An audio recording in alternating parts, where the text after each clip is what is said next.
Ngayong araw guys, sa wakas, tapos na nga pala natin ngayong maipapowder coating tong ating mga gas scooter. Kaya sa pagpapatuloy nga pala ng continuation ng ating Project 2-stroke ay sa wakas, mabibila na nga pala natin sila ngayon ng mga bagong pyesa para handa silang sumabak sa mga malapit-lapit na long ride. What's up sa inyo mga itik? Ngayong araw guys, meron nga pala kami sa inyong mabuting good news. Sa wakas, tapos na nga pala ngayong ipapowder coating etong ating mga gas scooter. At grabe nga guys, talagang ellipse na ellipse kami ngayon sa kanalabasan ng bagong kulay ng aming mga gas scooter. Ayun guys, so tignan nyo naman yung kay Baron. Grabe, bali color green nga pala yan. Tapos yung mags niya color green din, tsaka yung footboard niya. Tapos yung chassis niya naman is metallic gray. Kaya talaga nga namang napakalupit ng kinalabasan. At eto naman yung kay Kuya Mac guys, bali pinapowder coating niya pala yung mags niya ng kulay purple. Ayun o. Grabe, napakaangas ng kulay. Tapos yung chassis niya naman is color white. Pero ang lupit nga ng chassis ni Kuya Mac guys, kasi pag nasisinagan siya ng araw, meron siyang chameleon pink, ayun o. Nagka-color pink siya o.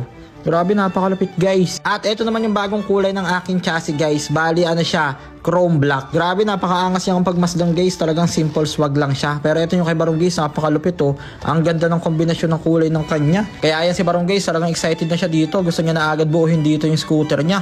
Pasikat ka boy. Pero grabe guys, talagang excited na nga pala kami ngayon sa kakalabasan ng aming mga Project Gas Scooter dahil sobrang namimiss talaga namin itong mga 2-stroke namin na to. Ang kagandahan kasi dito guys, kapag etong gas scooter yung gamit namin sa mga long ride namin sa mga malalapit na lugar, eto kasi guys, talagang kayang-kaya namin sila ipasok kahit sa mga masisikip na lugar or kahit nga sa mga masukal dahil madali lang din silang bitbitin. Kaya ayan na nga guys, all goods na. Kaya ayan, binalot na nga pala nila kuya para i-take out na natin. Grabe yan, solid nga guys ang pagkaka-powder coat ng ating mga gas scooter. Talaga nga namang napaka-pogi ng bagong new look. Kaya maraming salamat po kay BRC.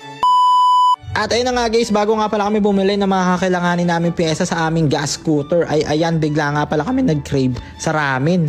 Kaya ayan guys, dali-dali na agad pumili dito si Baron sa songbook para makapag-FT na kami. Grabe, sa wakas, makakapagpanggap na naman kami mga Japanese dito. Ayun si Baron guys oh. Arigato sa imong tanan. Hi!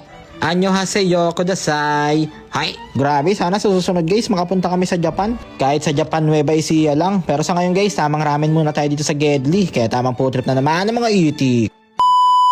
At ayun na nga guys, pagkatapos nga pala namin mag food trip ay didiretso na nga pala kami ngayon dito sa Lancaster, dito sa Imus, Cavite.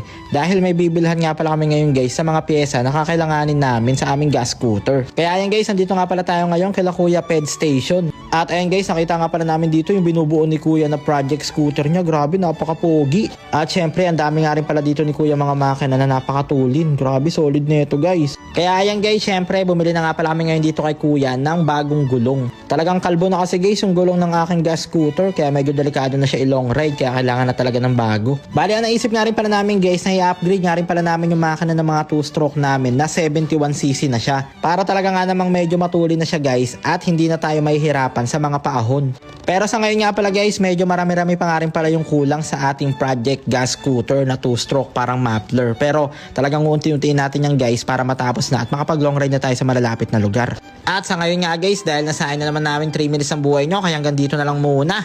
Maraming salamat sa panonood guys. I love you all.